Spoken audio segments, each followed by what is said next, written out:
Di laga melawan Brentford, Arsenal itu mendapatkan tekanan super tinggi. Karena semua orang pada tahu, di partai selanjutnya Liverpool dan Manchester City akan saling berhadapan dan kemungkinan besar kedua tim ini akan kehilangan poin. Jadi ada semua mata tertuju ke Arsenal, apakah mereka bisa memanfaatkan situasi atau mereka akan kepleset sekali lagi. Dan sampai ke menit ke-86 kelihatannya Arsenal akan terpleset. Tapi untungnya ada sang pahlawan, yaitu Kai Havertz. Satu gol pembuka terjadi ketika Declan Rice melakukan sebuah sundulan di dalam kotak penalti. Sundulan yang sangat keras dan sekali lagi menunjukkan bahwa Declan Rice itu lebih dari sekedar pemain gelandang jangkar, tapi dia bisa bermain sebagai nomor 8. Di pertandingan kali ini, yang membiarkan Declan Rice lebih bebas maju ke depan adalah Jorginho yang bermain sebagai jangkar. Dan golnya Declan Rice itu sangat bagus, sundulan yang sangat keras, dan masih ada satu tembakan dari luar kotak penalti yang sempat membentur mistar gawang. Jadi sekali lagi si Declan Rice ini menunjukkan kalau dia itu bukan cuma pemain gelandang jangkar. Itulah kenapa harganya itu bisa sampai 105 juta. Gue pertama mikir perannya Declan Rice itu yang paling penting adalah ketika berhadapan tim-tim besar kayak Liverpool dan Manchester City, dan dia bisa menjadi tameng. Tapi ternyata di pertandingan-pertandingan lebih mudah, ternyata dia juga bisa berkontribusi di kotak penalti lawan. Dan satu gol pembuka dari Declan Rice dan bisa disamakan kedudukan oleh Yohan Wissa ketika dia merebut bola dari Ramsdale. Nanti gue bakal lebih membicarakan lebih detail.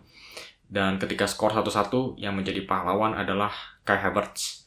Ironisnya buat Brentford, Kai Havertz sekali lagi yang nongol di menit-menit terakhir dengan gol penentu.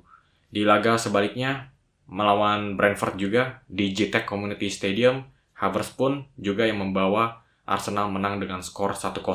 Itu pun juga terjadi di menit-menit terakhir. Dan sekali lagi di Emirates Stadium, Havertz pun juga yang menjadi hantu. Dan kita juga harus membahas performance-nya Ben White. Di musim ini, dia adalah salah satu pemain Arsenal paling konsisten, bermain di posisi bek kanan, tapi dia nggak cuma bisa memberikan support overlapping buat Bukayo Saka, tapi dia juga sering menjadi inverted fullback ketika Zinchenko absen. Bukan peran yang mudah, tapi selalu Ben White tampil dengan konsisten. Dan sekali lagi dia membayarkan kepercayaan Arteta dengan 2 assist di pertandingan kali ini. Salah satu pemain paling komplit, tapi juga salah satu pemain yang jarang dihormati. Sebelum laga kemarin itu lawan Brentford, Arsenal sudah mencetak 31 gol dalam 7 penampilan terakhir di Liga Inggris. Yang ini mengartikan Arsenal sudah mencatat 4,4 gol tiap pertandingannya. Dalam satu pertandingan, Arsenal bisa mencetak 4 gol. Ini adalah form yang luar biasa, binasa.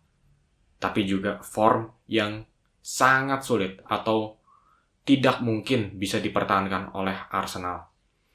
Dan gue mungkin menggunakan contoh yang kurang bagus. Gue nggak pernah mengiyakan menggunakan ganja, tapi yang terpikirkan gue saat ini adalah contoh. Kalau orang yang mengganja itu lagi high, dan pertanyaan paling sulitnya adalah ketika efek ganjanya itu sudah mulai memudar, apakah dia bisa survive saat itu?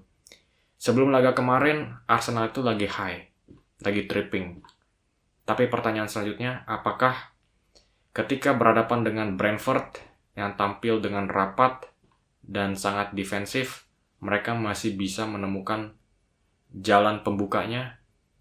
Ternyata Arsenal membuktikan mereka bisa gigih mencari jalan keluar. Sebetulnya gue lebih yakin dengan status Arsenal sebagai penantang Manchester City dan Liverpool sampai ke ujung lomba dari pertandingan kemarin melawan Brentford.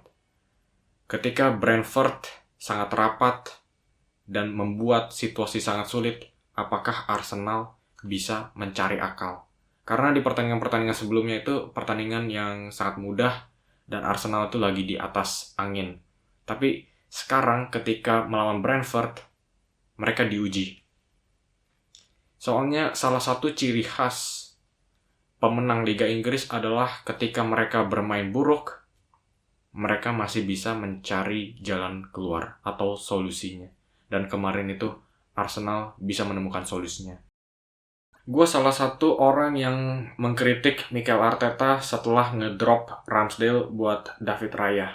Ramsdale sangat disukai para fans-fans Arsenal, dan dia juga seringkali membuat penyelamatan-penyelamatan gemilang buat Arsenal musim lalu, tiba-tiba langsung di-drop dan langsung memprioritaskan pemain baru yang baru dibeli.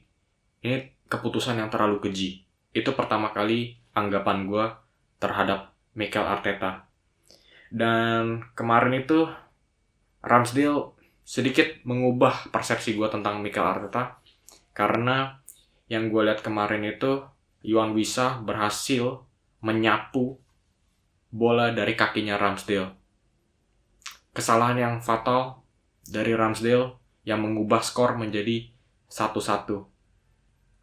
Dan saat itu gue langsung berpikir, mungkin memang benar Mikel Arteta telah membuat keputusan yang benar. Sebetulnya di beberapa pekan terakhir ini gue baru saja mendengar ternyata ada rumor Ramsdale itu mengidap kelainan mental, yaitu ADD atau Attention Deficit Disorder, atau bahasa Indonesianya, orang yang mengidap ADD ini biasanya tidak bisa mempertahankan fokus atau konsentrasi selama durasi waktu yang berkepanjangan.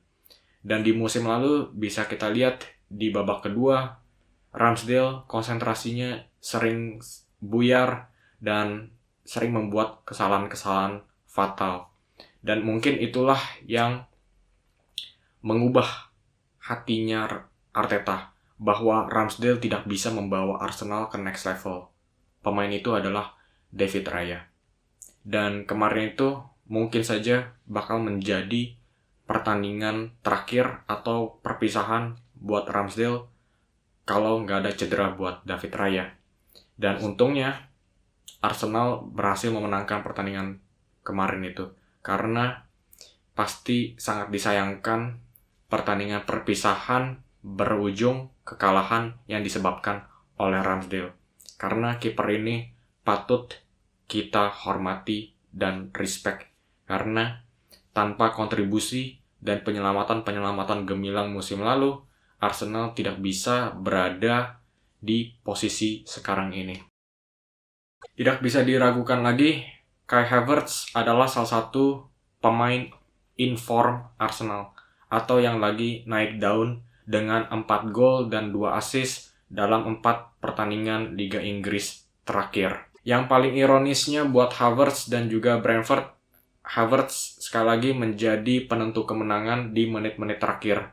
Sebelumnya di laga tandang di GTEC Community Stadium melawan Brentford juga, Havertz yang mencetak gol kemenangan dan gol perdana di menit terakhir. Dan sekali lagi di Emirates Stadium, Havertz yang menghantui Brentford dengan gol penentu. Sundulan yang sangat keras dan sangat terarah. Sangat sulit ditepis oleh Mark Flekken. Dan ini membuktikan sekali lagi bahwa Kai Havertz itu nggak cuma bisa mencetak gol, tapi dia juga bisa menyelamatkan muka Arsenal. Mungkin di pertandingan-pertandingan sebelumnya, melawan Burnley, Sheffield United, West Ham, Arsenal itu lagi naik daun, lagi di atas angin. Nah, ketika seluruh tim ini lagi di atas angin, pantaslah semua pemain itu bisa berkontribusi dengan gol, bisa ikut pesta. Tapi pertanyaan kemarin itu berbeda. Pertanyaannya adalah, sekarang siapa Arsenal bisa tunjukkan sebagai pahlawan ketika berada di situasi sulit? ini adalah situasi sulit yang tidak ideal buat siapapun. Karena pastinya orang yang lagi berpesta ria itu gampang, have fun, ya kan? Tapi ketika lagi masa sulit, siapa yang bisa menjadi pemimpin? Ternyata Kai Havertz. Chelsea pun juga tahu dengan kualitas Havertz ini, dia pun juga yang mencetak gol perdana melawan Man City di final Champions League tahun 2021. Dan yang tadi gue sempat sebutkan, dia juga sempat menjadi pahlawan ketika melawan Brentford di laga tandang sebelumnya. Jadi ini adalah kualitas yang harus kita hormati. Pertanyaan selanjutnya adalah, apakah Havertz yang pantas mendapatkan kaos nomor 9 di posisi striker? Karena sebelumnya ini adalah posisi yang diisikan oleh Gabriel Jesus. Ini pernyataan gue. Gabriel Jesus itu pemain yang benar bisa membuat pemain-pemain di sekitarnya lebih bagus. Tapi kekurangannya dia adalah ketajaman di depan gawang. Tapi ternyata Kai Havertz bisa memainkan dua sisi. Satu hal, dia bisa melakukan link up dengan Saka dan Martinelli. Itu bisa terbukti dari 2 assist dalam 4 pertandingan terakhir ini. Tapi di waktu yang bersamaan, dia juga bisa mencatat 4 gol. Jadi kekurangannya Gabriel Jesus ternyata bisa diisikan oleh Kai Havertz.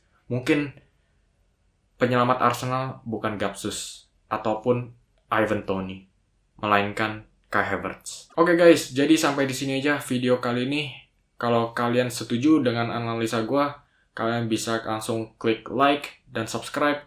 Kalau kalian gak setuju, kalian juga bisa klik like dan subscribe dan langsung tambahin komen di bawah pendapat kalian apa.